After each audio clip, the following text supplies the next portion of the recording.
Hello people.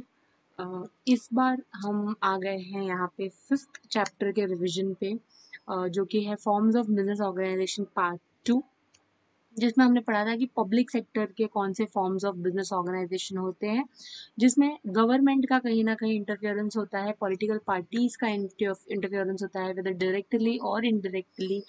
तो जब मैंने वो चैप्टर पढ़ाया था तब मैंने डिस्टिंग्विश डिस्कस नहीं किया था। हाउएवर इट्स वेरी सिंपल, अगर आप खुद पढ़ोगे तो इट्स सेल्फ एक्सप्लेनेटरी, बट जो बाकी व्यूअर्स हैं, जो लोग देख रहे हैं, जिन्होंने क्लासेस वगैरह नहीं किए हैं और जिनको रिवीजन लेक्चर या लास्ट डे रिवीजन की ज़रूरत है, तो I will discuss this distinguish between, and जो आपकी बुक में जो समरी दी हुई है वो मेरे हिसाब से सेल्फ सफिशिएंट है। बिकॉज फर्स्ट चैप्टर में जो मैंने चार्ट फॉर्मेट आपको दिया था, दैट वाज बिकॉज उसमें कई सारे पार्ट्स थे कि हाँ, कॉमर्स के इतने सब पार्ट्स हैं एंड देन ट्रेड के इतने सब पार्ट्स हैं, and that is why that chart was necessary, क्योंकि फर्स्ट चैप्टर वाकई में बहुत ओवरव्यू की ज़रूरत थी फर्स्ट चैप्टर में, और इसीलिए वो चार्ट मैंने आपको दे दिया था। बट जो बाकी चैप्टर आप आगे आते हो तो आप देखोगे कि हर टाइप के जो बिजनेसेस आपको एक्सप्लेन किए हैं, एंड देन उसके आपके फीचर्स और इम्पोर्टेंस दिए हुए हैं, या उसके ये चीज़ें दी हुई हैं। तो उसमें आपको वो आप चार्ट्स बना भी नहीं सकते हैं, और उसकी ज़रूरत भी नहीं है। जो आपके टेक्स्ट बुक में है that is really self sufficient if you have studied the chapter 3 और 4 times by yourself. Let's start with distinguish between. सबसे पहला है प्राइवेट सेक्टर ऑर्गेनाइजेशन और पब्लिक सेक्टर के बीच में क्या क्या डिफरेंसेस हैं। सबसे पहला मीनिंग में डिफरेंस मिल जाएगा कि it is own manage and control and finance by the individual और द ग्रुप ऑफ इंडिविजुअल। ठीक है, मेरे और आपकी जैसे आम पब्लिक है जो कोई कोई भी बिजनेस मैनेज ओन या कंट्रोल करती है या फाइनेंस करती है खुद से, तो उसे हम बोलते हैं प्राइवेट सेक्टर ऑर्गेनाइजेशन।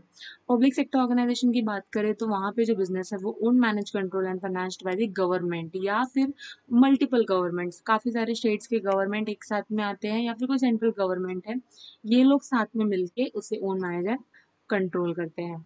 कॉन्स्टिट्यूएंट्स की बात करेंगे तो इसके अंदर हमने forms of business organisation part 1 में हमने पढ़ा था कि इसके टाइप्स क्या क्या है। सोल ट्रेडिंग प्रोप्राइटरी, जिसमें एक सिंगल ओनर होता है, then we have joint Hindu family, partnership firm है, जॉइंट स्टॉक कंपनी है, एंड कोऑपरेटिव सोसाइटी है।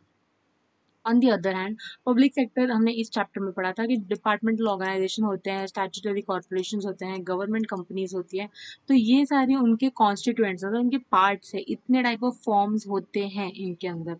ठीक है, अब प्राइवेट सेक्टर का जो मेन मोटो होता है वो है प्रॉफिट अर्न करने का, पर पब्लिक सेक्टर का जो मेन मोटो होता है वो है एसेंशियल सर्विसेज देने का लोगों को। जो सोशल सोसाइटी में मेरे और आपके जैसे लोग हैं, जो हमारी सिटीजन्स हैं हमारे, उनको जो ज़रूरी सर्विसेज हैं, उनको सोसाइटी को सर्व करने का इनका मोटो होता है।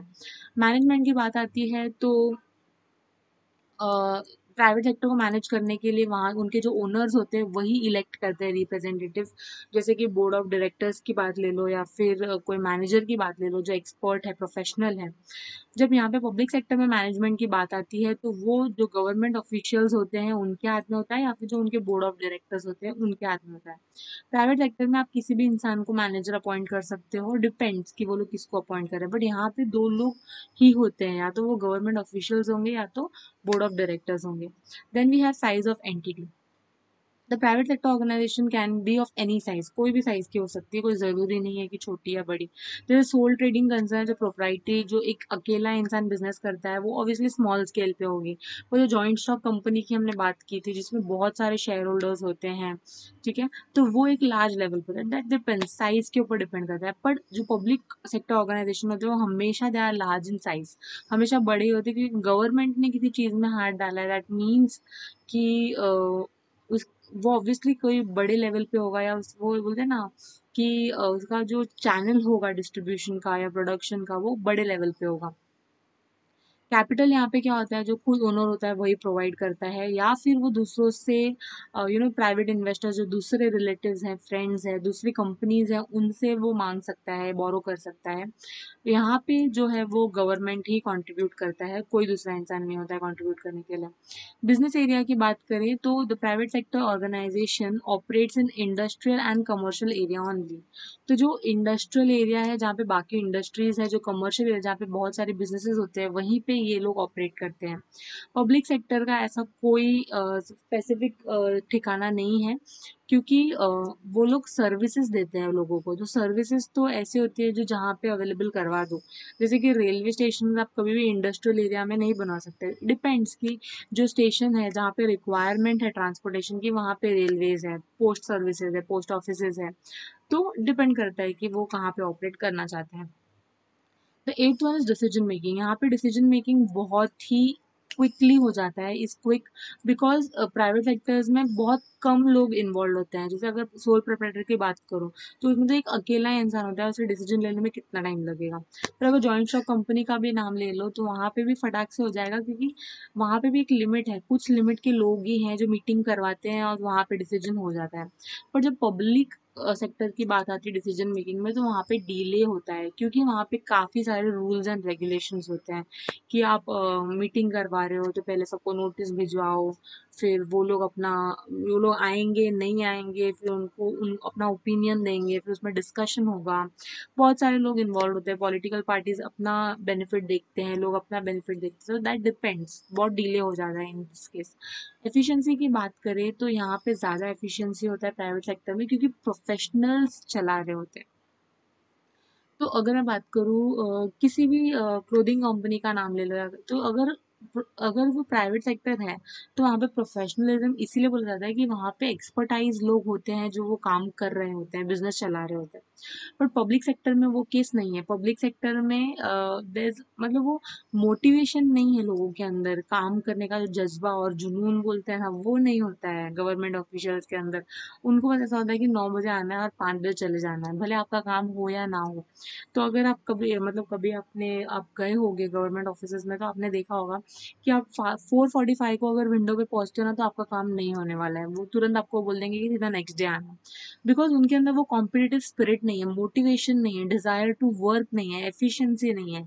तो यहाँ पे एफिशिएंसी की कमी है, बट प्राइवेट सेक्टर में ऐसा कोई नहीं है। तो ये था बेसिक डिफरेंसेस जो प्राइवेट सेक्टर पब्लिक सेक्टर के बारे में था। इसके बाद हम आ जाते हैं डिपार्टमेंटल ऑर्गेनाइजेशन और स्टैट्यूटरी ऑर्गेनाइजेशन में क्या फ़र्क है। मीनिंग की बात करें तो ये जो own manage and control by government है, और यहाँ पे बात करते हैं तो ये अपने स्पेशल एक्ट में बनाया हुआ कॉरपोरेशन है, जैसे कि कंपनीज एक्ट वगैरह। जैसे स्टैट्यूटरी कॉरपोरेशन का अलग एक्ट होता है, उन लोग उसके हिसाब से चलते हैं, बट डिपार्टमेंट में ऐसा नहीं है, वो मैनेज गवर्नमेंट ही करती है। कैपिटल की बात करें तो यहाँ पे एक एनुअल बजट बनाया जाता है गवर्नमेंट की तरफ से, जो डिपार्टमेंट को दिया जाता है कि हाँ इस साल का तुम्हारा ये बजट है, इसके अंदर ही तुमको खर्चा भी करना है और अपना डिपार्टमेंट भी चलाना है। पर जब स्टैट कॉरपोरेशन की बात आती है तो यहाँ पे जो कॉन्ट्रीब्यूट कैपिटल है वो गवर्नमेंट ही देता है। जब ये कॉरपोरेशन बनाया जाता है ना, उसी वक्त पे उसे जो कैपिटल डालना है वो गवर्नमेंट दे देता है।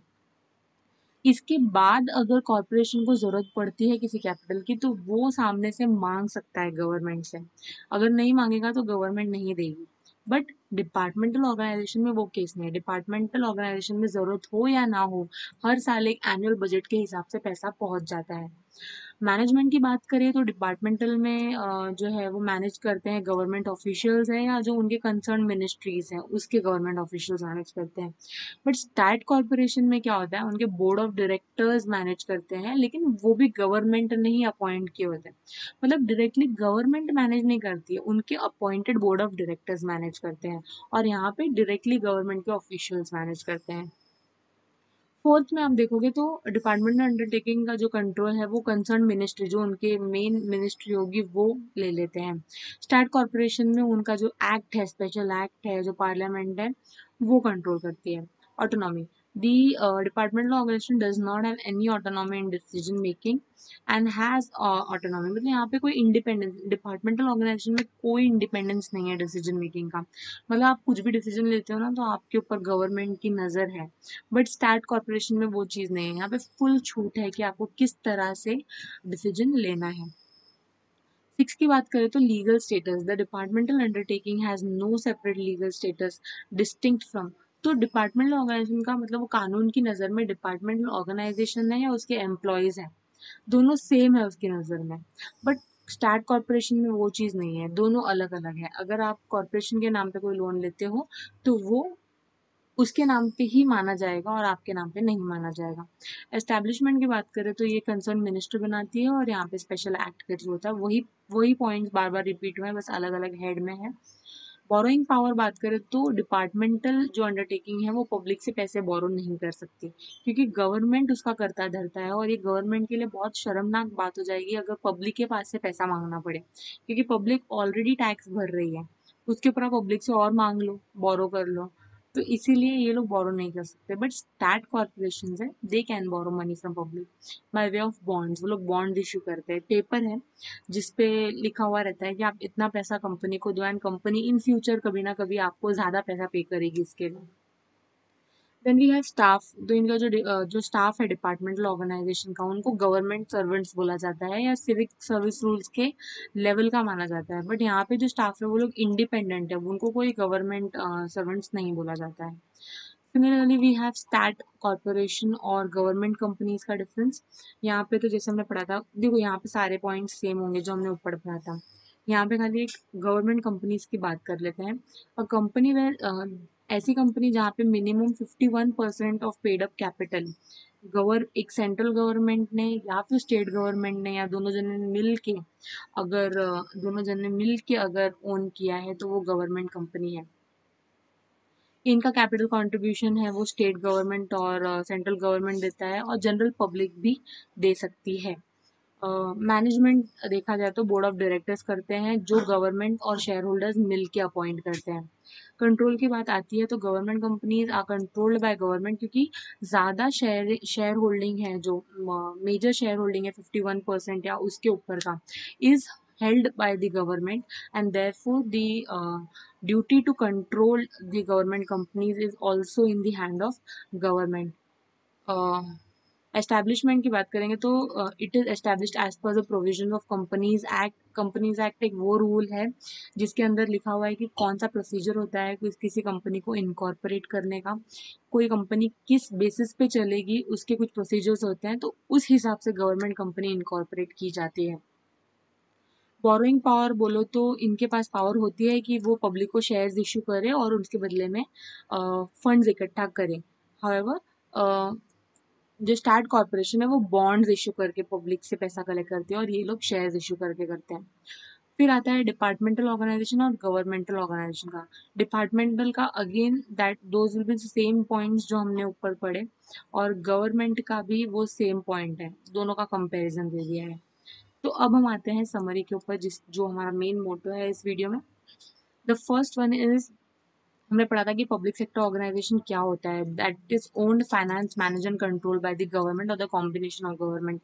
ऐसा सेक्टर जहाँ पे डायरेक्टली या इनडायरेक्टली गवर्नमेंट का इन्वॉल्वमेंट होता है, जहाँ पे वो ओन करते हैं, फाइनेंस करते हैं, मैनेज करते हैं बिजनेस को। देन वी हैव, इसमें जो कॉन्स्टिट्यूएंट इनके जो पार्ट्स है, उसमें सबसे पहला है डिपार्टमेंटल ऑर्गेनाइजेशन जो गवर्नमेंट मैनेज करता है, ओन करता है। इसके फीचर्स क्या क्या होते हैं? इसके फीचर्स होते हैं कि सबसे पहले तो गवर्नमेंट मैनेज करता है और यहाँ पे जो अथॉरिटीज अपॉइंट की जाती है वो गवर्नमेंट अपॉइंट करती है। देन वी हैव फाइनेंस, जो पैसे मिलते हैं वो गवर्नमेंट से मिलते हैं। फिर है गवर्नमेंट ही इसे मैनेज करती है, that is it is run by government company. कोई सेपरेट लीगल एंटिटी नहीं है, क्योंकि डिपार्टमेंट, जैसे बोला कि कोर्ट की नज़र में डिपार्टमेंटल हो या फिर उनके ऑफिसर्स हो, ये दोनों उसकी नज़र में एक है, तो there is no separate legal entity. Then जो इसके एम्प्लॉयज़ होते हैं उसे हम गवर्नमेंट एम्प्लॉयज़ बोलते हैं। फिर इसके मेरिट्स और डीमेरिट्स हमने पढ़े थे। सबसे पहला है कि direct control, government direct control कर लेता है डिपार्टमेंटल ऑर्गेनाइजेशन को। Second is direct revenue to government, तो जो भी पैसा डिपार्टमेंटल ऑर्गेनाइजेशन कमाता है वो डायरेक्टली गवर्नमेंट के अकाउंट में चला जाता है। लेस ओवरहेड्स है क्योंकि गवर्नमेंट सारा बजट देखती है, फिजूल खर्चे नहीं होते हैं। The fourth one is no misuse of the funds, तो जो फंड्स गवर्नमेंट देती है डिपार्टमेंटल ऑर्गेनाइजेशन को, वो ध्यान देती है कि ये सही तरीके से यूटिलाइज हो रहा है, जिस पर्पस के लिए दिया गया है वो पर्पस के लिए यूज हो रहा है। Fifth one is qualified staffs, and then we have maintain secrecy, क्योंकि गवर्नमेंट की नज़र में तो वो लोग पूरी कॉन्फिडेंशियलिटी बरतते हैं इंफॉर्मेशन को लेके। फिर है डीमेरिट्स, इसमें सबसे पहले आता है डिलेड इन एक्शंस, क्योंकि गवर्नमेंट के जो कामकाज होते हैं वो हमेशा हम देखते हैं कि लेट ही होता है, डिले बहुत होता है, वहाँ पे कोई एफिशिएंसी नहीं है। Then we have red tapism and bureaucracy, वहाँ पे बहुत पॉलिटिक्स होता है उसके अंदर में। Then we have less scope for initiative, मतलब अगर कोई इंसान कोई अच्छा काम करना भी चाहे, कोई चेंजेस लाना भी चाहे, तो वो नहीं ला सकता क्योंकि वहाँ पे गवर्नमेंट का कंट्रोल है। Then we have lack of flexibility, मतलब अगर कुछ चेंज करना है, सडनली कोई बिजनेस चेंज करना है, डिसीजन चेंज करना है, तो वो फ्लेक्सिबिलिटी नहीं है कि आप तुरंत खड़े खड़े पे कुछ चीज़ें चेंज कर दो, बिकॉज हर चीज़ आपको गवर्नमेंट से अप्रूव करवानी पड़ती है। The fifth one is delayed decision, तो क्योंकि हमने देखा कि एक्शंस में डिले होता है, इसलिए डिसीजन मेकिंग में भी डिले हो जाता है, क्योंकि वहाँ पे फिर आपको नोटिस देना पड़ता है हर किसी को, उनको बुलाओ, फिर उनका जो ओपिनियन लो, and then you have to discuss about everything. कुछ झगड़े हो गए, डिस्प्यूट्स हो गए, तो और आगे मीटिंग टल जाती है। So there is a delay in decision making.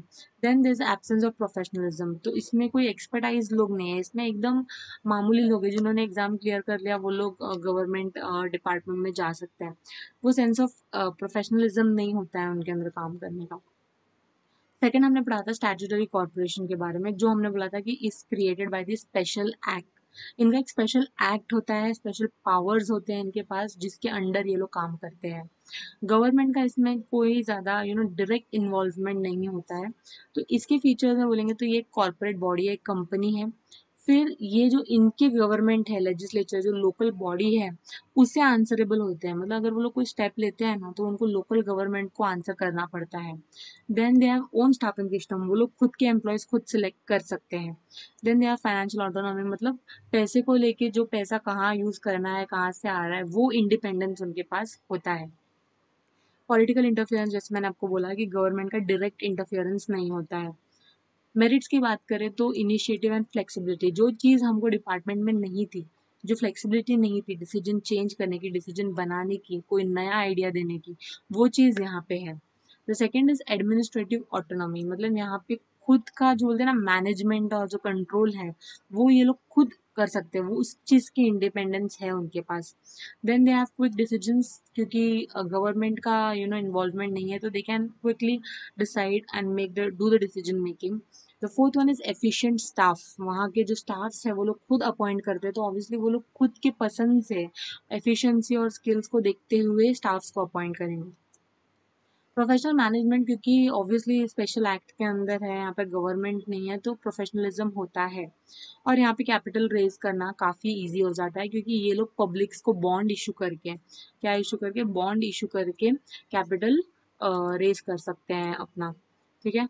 Demerits की बात करें तो जो वो इंडिपेंडेंस की बात हमने की थी ना, कि फाइनेंशियल इंडिपेंडेंस है, पैसे जैसे चाहे वैसे खर्च कर सकते हैं, वो सिर्फ और सिर्फ पेपर पे है। मतलब बोलते हैं हाथी के दिखाने के दांत अलग होते हैं और खाने के। तो ऐसे तो वो लोग इंडिपेंडेंट है, गवर्नमेंट का डायरेक्ट इन्वॉल्वमेंट नहीं है, पर गवर्नमेंट का इनडायरेक्ट इन्वॉल्वमेंट तो है। तो वो इंडिपेंडेंस कहीं ना कहीं ऑन पेपर ही दिखी जाती है। लैक ऑफ इनिशिएटिव, मतलब है उनको इंडिपेंडेंस, वो लोग इनिशिएट कर सकते हैं कोई चीज़ चाहे, पर करते नहीं है। रिजिड स्ट्रक्चर, एक प्रॉपर एक स्ट्रक्चर है जहाँ पे एक कुछ भी चीज़ है, अगर लोअर लेवल से चालू होती है तो वो सेकंड लेवल पे जाएगी, एंड देन वो टॉप मैनेजमेंट को बताएगा, और उसके बाद ही कोई चीज़ अप्रूव हो सकती है। तो एक वो रिजिड स्ट्रक्चर जो चेंज नहीं हो सकता किसी भी कीमत पे। Then this clash among interest, हो सकता है किसी को कुछ और चीज़ चाहिए और किसी को कोई और काम करना है, उस बीच में कहीं ना कहीं डिस्प्यूट्स हो जाते हैं आइडियाज़ को लेके, इंटरेस्ट को लेके। Then there are unfair practices, मतलब जो चीज़ें नहीं करनी चाहिए वो चीज़ें भी हो सकती है प्रैक्टिस की जाए। ठीक है। Then we have government companies, जो हमने बोला कि 51% of paid up share capital is held by central government या कोई भी स्टेट गवर्नमेंट, या दोनों जन मिलके साथ में। तो अगर इसका हम देखेंगे तो 51% की जो हम बात कर रहे हैं पेड अप शेयर कैपिटल को, तो या तो वो सिर्फ और सिर्फ सीजी हेल्ड करें, ये more than and equal to है, मतलब कम से कम 51% होना चाहिए, उससे ज़्यादा भी हो सकता है। तो वो सेंट्रल गवर्नमेंट करे या फिर कोई स्टेट गवर्नमेंट करे, या फिर कोई central government plus state government मिल के करे उसको ओन, या फिर कोई state government plus state government मिल के करे, तो उसे हम बोलेंगे गवर्नमेंट कंपनी।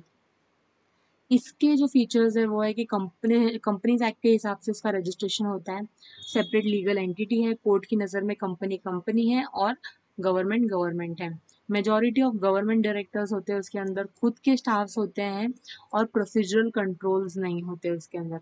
मेरिट्स की बात करें तो फॉर्मेशन बहुत ईजी है, कंपनीज एक्ट के हिसाब से आपको फॉर्मेशन करना है।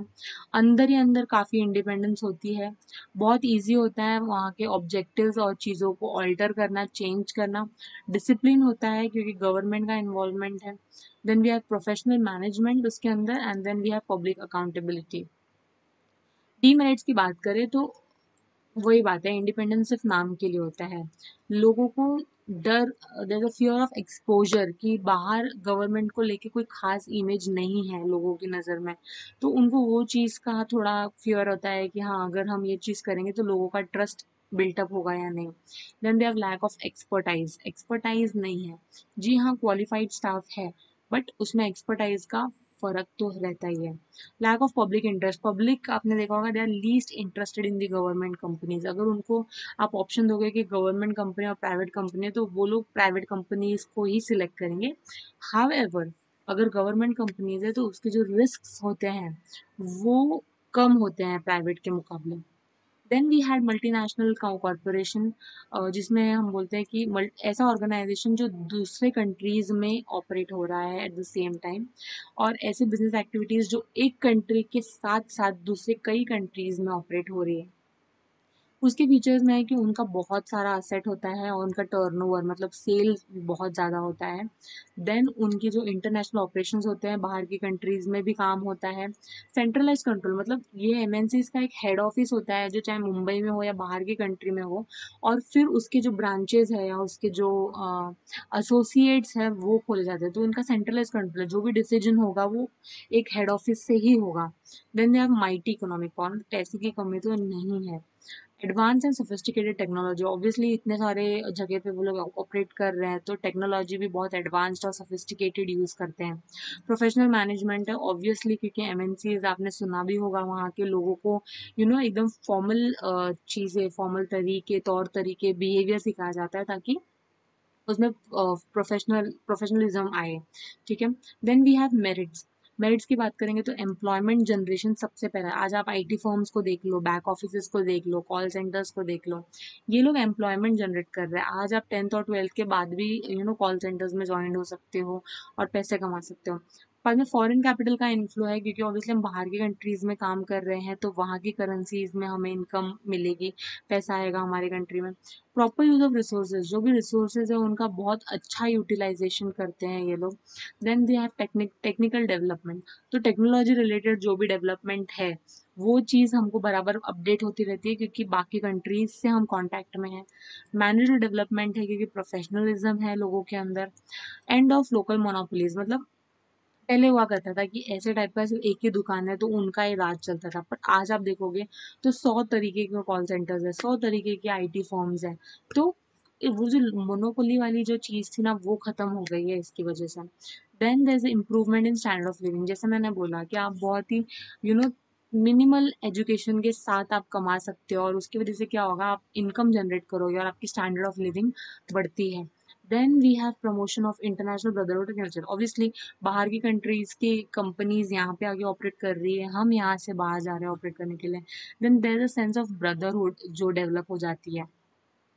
डीमेरिट्स की बात करें तो जो यहाँ domestic for the danger for the domestic industries, जो अपने इंडिया की लोकल इंडस्ट्रीज है उनके लिए डेंजर है क्योंकि बाहर की इंडस्ट्रीज यहाँ पे आके काफ़ी अच्छा प्रोग्रेस कर रही है, तो जिसकी वजह से हमारी जो डोमेस्टिक इंडस्ट्रीज है वो कहीं ना कहीं पे दबती जा रही है। रीपैट्रिएशन ऑफ प्रॉफिट, हमको ये सुना होगा आपने, रीपैट्रिएशन मतलब डिस्ट्रीब्यूशन, तो जो प्रॉफिट हम यहाँ पे कमाते हैं उसे हमें बाहर, अगर सपोज कंपनी बाहर की है और वो यहाँ पे ऑपरेट कर रही है इंडिया में, तो जो भी प्रॉफिट जनरेट होगा उसे हमें रीपैट्रिएट मतलब बाहर की कंट्री में भेजना पड़ेगा उसके हेड ऑफिस तक। तो उससे क्या होता है कि हमें फॉरेन एक्सचेंज इनफ्लो तो आ ही रहा है बट देन आउटफ्लो भी हो रहा है कहीं ना कहीं पे। Then there is interference of, obviously कहीं ना कहीं से गवर्नमेंट और पॉलिटिकल पार्टीज इंटरफियर तो करती ही हैं। We have disregard of the national interest of the host country, तो जो होस्ट कंट्री, जिस कंट्री का बिजनेस हमारे यहाँ पे चल रहा है उनको हम, उनके जो इंटरेस्ट है, उनके जो लॉज और रूल्स और रेगुलेशन है वो यहाँ पे हम नहीं चलने देते हैं। Miss use of the mighty status, क्योंकि हम बोल रहे हैं कि पैसे की कमी नहीं है, तो हो सकता है कि वो लोग इस चीज़ का गलत इस्तेमाल कर सकते हैं। Careless exploitation of natural resources, तो हमने ऊपर पढ़ा कि ऑप्टिमम यूटिलाइज मतलब अच्छे से यूटिलाइज होता है, but there are also chances कि कोई कोई जो इंडस्ट्रीज है वो इसको एक्सप्लॉइट करें।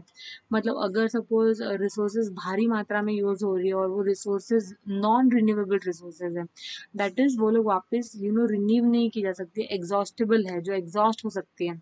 तो अगर हम ज़्यादा यूज़ करेंगे बहुत सारी इंडस्ट्रीज मिलके, तो उसमें वो एक्सप्लॉयटेशन होगा, वेस्ट जनरेट होगा। Selfish promotion of alien culture हो, क्योंकि बाहर की कंट्रीज अपने बेनिफिट के लिए वो इंडस्ट्रीज यहाँ पे खुलवाती है, क्योंकि उनको चाहिए कि उनका कल्चर हर जगह पे अपनाया जाए। तो ये सेल्फिश बेनिफिट है। Exploitation of the people in systematic manner, जो लोगों को प्रेशराइज कर देते हैं काम को लेके, डेडलाइंस है, ये है वो है, तो वो कहीं ना कहीं एक प्रेशर बिल्डअप कर देता है। This is the end of the revision lecture of forms of business organization 2। मैंने इसे इन शॉर्ट ही बताया है, क्योंकि ऑब्वियसली आपको सिर्फ हेड पॉइंट्स याद करने हैं और अंदर की चीज़ें आप खुद ही लिखोगे, कोई भी रट्टा नहीं मारता है। आपने चैप्टर्स खुद ही रीड किए होंगे 2 से 3 4 बार, तो फिर आप ये हेड पॉइंट्स याद करके एग्जाम में खुद से लिख सकते हो। ठीक है, थैंक यू सो मच।